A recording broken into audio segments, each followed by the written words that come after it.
Hello everyone, welcome to my YouTube channel. இன்னைக்கு நான் என்ன பண்ண போறேன்னா சாமையை வச்சுட்டு எப்படி பிரியாணி பண்ணலாம்ன்றதை காமிக்க போறேன். சாமைன்றது ஒரு வகையான தானியம். அதை வச்சுட்டு பிரியாணி எப்படி செய்யலாம் காமிக்க போறேன். வாங்க ரெசிபிக்குள்ள போயிடலாம்.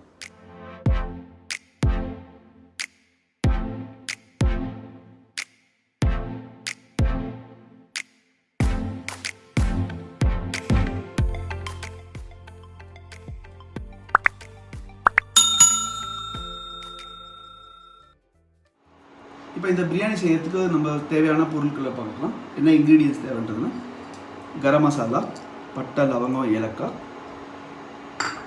ஒரு வெங்காயம் நல்லா பொடியாக ஸ்லைஸ் பண்ணி வச்சுக்கணும், ஒரு டொமேட்டோ நல்லா சாப் பண்ணிக்கணும், சாப் டொமேட்டோஸ்,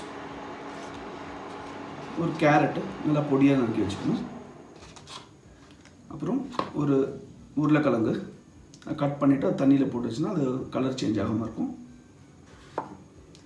பீன்ஸு நல்லா நீட்டாக நம்ம பிரியாணிக்கு எப்படி வெட்டுறோமோ அந்த மாதிரி வெட்டி வச்சுக்கலாம், அப்புறம் கொத்தமல்லியும் புதினாவும் சாப் பண்ணி வச்சுக்கணும், ஒரு கப் தயிரை வந்து நல்லா பீட் பண்ணிவிட்டு அதை வந்து நல்லா மிக்ஸ் பண்ணிடணும். அதை இல்லைன்னா வந்து அது போடும் போது அது வந்து திரியாகிடும். அதை நல்லா பீட் பண்ணிடணும் தயிரை. இஞ்சி பூண்டு விழுது, 3 chilli, green chilli, 2 table spoon chilli powder,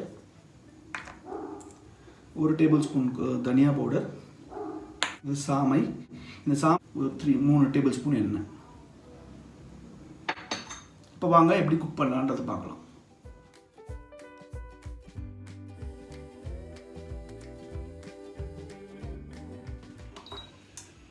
நல்லா பேன் நல்லா காஞ்ச உடனே 2 டேபிள் ஸ்பூன் எண்ணெய் விடணும். எண்ணெய் கொஞ்சம் லைட்டாக நல்லா ஹீட் ஆகணும். ஹீட் ஆனதுக்கப்புறம் இதில் கரம் மசாலா ஆட் பண்ணணும். கரம் மசாலான்றது ஒன்றும் இல்லை, பட்டை, லவங்கம், ஏலக்காய். இப்போ ஹீட் ஆகிடுச்சு, நான் போடுறேன்.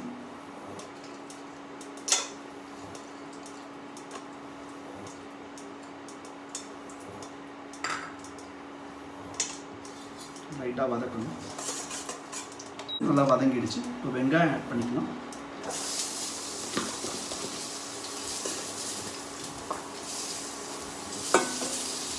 வெங்காயம் வந்து நல்லா கோல்டன் ப்ரௌன் கலரில் வரணும். அப்போ அது நல்லா வதங்கினா தான் அதோட ஃப்ளேவர் கிடைக்கும். அப்புறம் அது வந்து கேரமலைஸ்ன்னு சொல்லுவாங்க. அந்த கேரமலைஸ் ஆனால் அதுலேருந்து ஒரு டிஃப்ரெண்ட் டேஸ்ட் நமக்கு கிடைக்கும். அதுலேருந்து கேரமலைஸ் ஆனால் அதில் இருக்கிற ஃப்ளேவர் டிஃப்ரெண்ட்டாக இருக்கும். அது ரொம்ப நல்லா இருக்கும். அது நம்மளாம் பிரியாணி அப்படி தான் செய்வாங்க. சாமையை பற்றி பார்த்தீங்கன்னா சாமையில் வந்து அவ்வளோ நல்ல மருத்துவ குணநலங்கள்லாம் இருக்குது. அது அவ்வளோ ஹெல்த் பெனிஃபிட் இருக்குது. சாமையில் வந்து ஹை இன் பொட்டாசியம், அதில் வந்து அதுக்கப்புறம் வந்து அதில் வந்து நிறையா அயன் கண்டென்ட் நிறையா இருக்குது. ஸோ இது சாப்பிட்றதுனால வந்து நம்மளோட பாடியோட இம்யூன் சிஸ்டம், நம்மளோட பாடியோட இம்யூனை வந்து பூஸ்டப் பண்ணும். ஸோ இதனால் வந்து நமக்கு வந்து எதிர்ப்பு சக்தி அதிகமாகும் உடம்புல. இப்போ வந்து உங்கள் வீட்டில் குக்கர் இருக்குது, உங்கள்கிட்ட வேறு இது இருக்குன்னா, ஆப்ஷன் இருக்குன்னா நீங்கள் வந்து என்ன பண்ணலான்னா இது நல்லா கிரேவி மாதிரி பண்ணிவிட்டு அது சாமைக்கு வந்து சாமையை ஆட் பண்ணிவிட்டு சாமைக்கு வந்து 1 கப்புக்கு 2 கப் தண்ணி விடணும். அதை விட்டுட்டு 2 விசில் விட்டிங்கன்னா அது ஆட்டோமேட்டிக்காக அது குக் ஆகிடும். அது வதங்கி கோல்டன் ப்ரௌன் கலர் ஆனதுக்கப்புறம் நம்ம வந்து இஞ்சி பூண்டு விழுது அதில் ஆட் பண்ணணும். சேனலை யாரும் சப்ஸ்கிரைப் பண்ணலன்னா மறக்காமல் சேனலை சப்ஸ்கிரைப் பண்ணுங்கள். சப்ஸ்கிரைப் பண்ணிவிட்டு இந்த பெல் ஐக்கானையும் ப்ரெஸ் பண்ணிவிடுங்க. அப்போ தான் நான் போடுற வீடியோஸில் உங்களுக்கு அப்டேட்ஸ் நான் கிடைக்கும். இப்போ பார்த்தீங்கன்னா நல்லா கோல்டன் ப்ரௌன் கலரில் ஆகிடுச்சு. நல்லா வதங்கி கோல்டன் ப்ரௌன் கலர் ஆனதுக்கப்புறம் நம்ம இப்போ வந்து இஞ்சி பூண்டு விழுது ஆட் பண்ண போகிறோம்.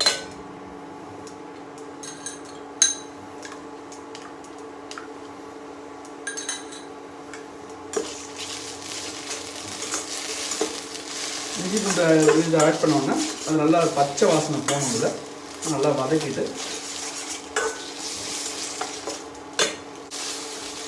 அது வாசனை போயிடுச்சுன்றது வந்து உங்களுக்கு வந்து பாட்டமில் வந்து ஒட்டிக்கும்.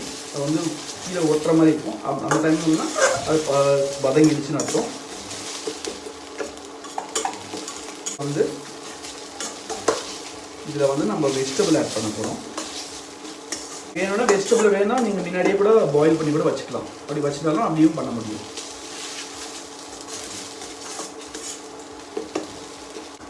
ஸோ நான் வந்து வெஜிடபிள் ஆட் பண்ண போகிறேன். ஃபஸ்ட்டு பீன்ஸு, கேரட்டு, அப்புறம் வந்து கொஞ்சோண்டு உருளைக்கிழங்கு, பொட்டேட்டோஸ் நல்லா டைஸாக கட் பண்ணிக்கலாம்.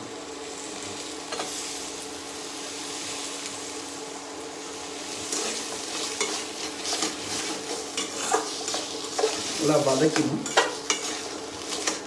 இதில் வந்து நம்ம வந்து சில்லி பவுடரும் கொரியாண்டர் பவுடரும் ஆட் பண்ண போகிறோம்.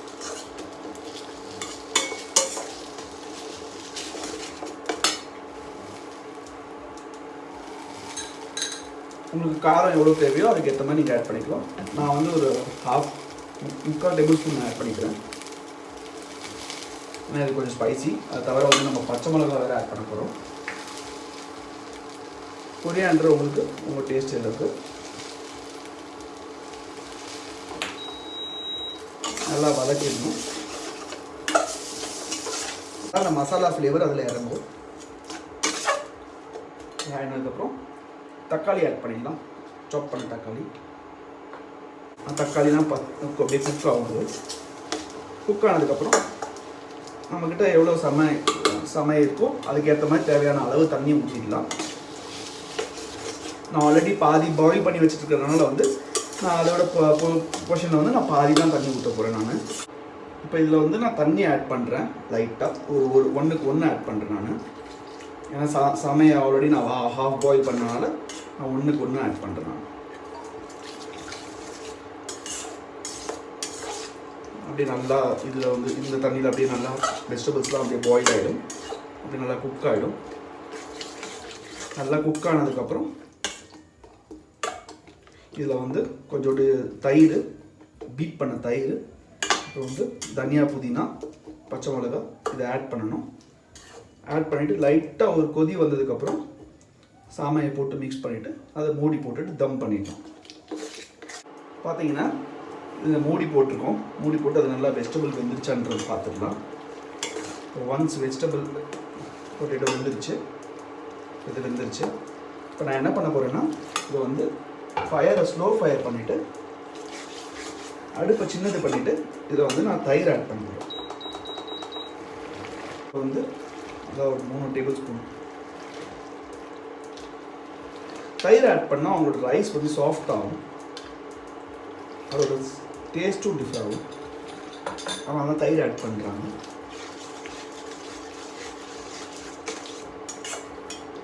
தயிர் ஆட் பண்ணிவிட்டு கொத்தமல்லி, புதினாவை ஆட் பண்ணிடலாம்.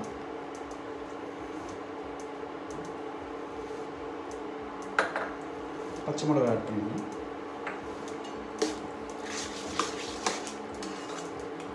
நம்ம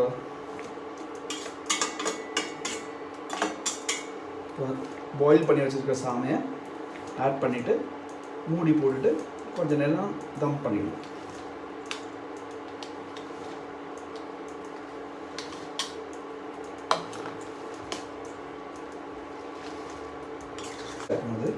வீட்டில் ட்ரை பண்ணி பாருங்கள். ட்ரை பண்ணி பார்த்துட்டு எப்படி இருக்குன்றதை எனக்கு சொல்லுங்கள்.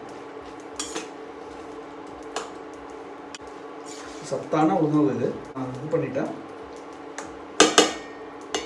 என்ன பண்ண போகிறேன்னா கொஞ்சம் மேலாவில் தனியா, புதினா கொஞ்சம் ஃப்ளேவர் கிடைக்கும். நல்ல ஃப்ளேவர் கிடைக்கும் உங்களுக்கு. அப்புறம் லைம் ஜூஸு,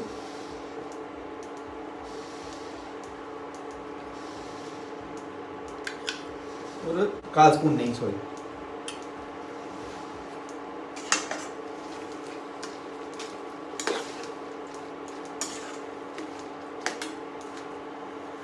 பார்த்தீங்கன்னா ஆல்மோஸ்ட் 10 நிமிஷம் ஆயிடுச்சு. நம்ம இப்போ இதை ஆஃப் பண்ணிடலாம். ஆஃப் பண்ணிவிட்டு பாருங்கள் நல்லா வந்துருச்சு.